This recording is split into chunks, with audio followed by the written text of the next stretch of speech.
Hi, this is my Beans and Things executive summary. So just for a little recap, here are some results for comparison on day 1 and day 9.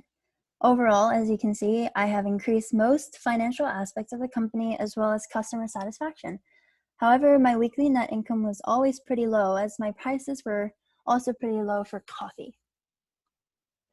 My 3 best decisions were to change my coffee bean from good to organic and raise the price. Then it was to buy baked goods from a nearby bakery rather than to buy an oven. And finally, it was to shorten operating hours on Sunday. So a little on why these were my best decisions. For decision 1, on the 8th day of BIZ Cafe, I changed my coffee bean from good to organic and raised the price of coffee as a last attempt to increase revenue. By making this decision, I managed to receive a last-minute boost on revenue and also learn the benefits of risk-taking. My competitive advantage for the first 7 days was to have a lower than average price of $3.33. However, although I was earning abundant revenue from that price, I was still a little behind from other cafes, and my net income was still a negative number.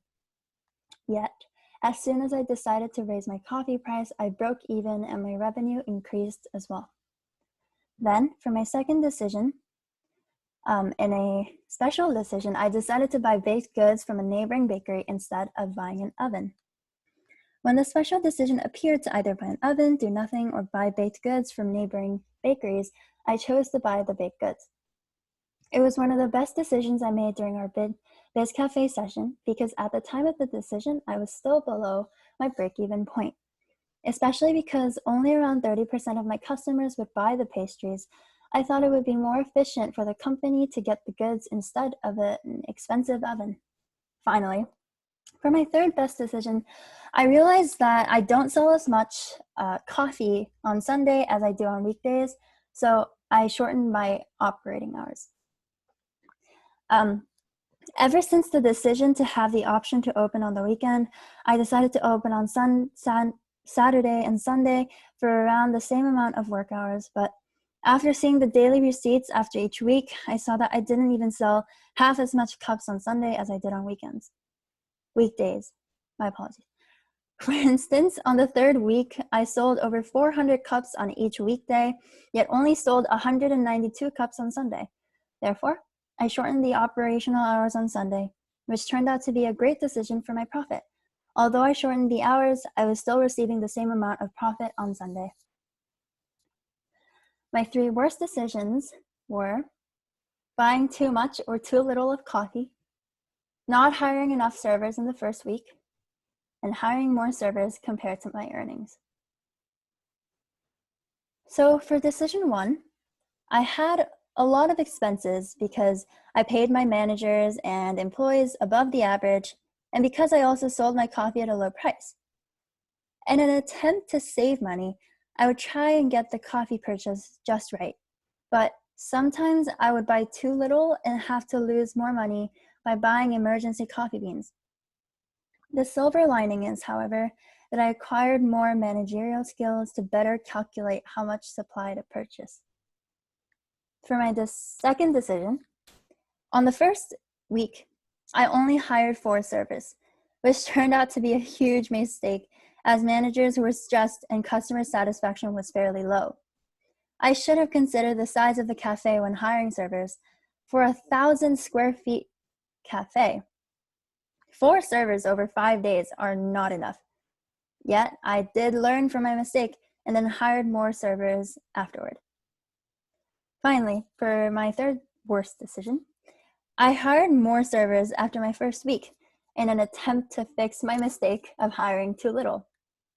However, compared to the amount of servers I hired, my profit was fairly low and thus my capacity utilization was also low.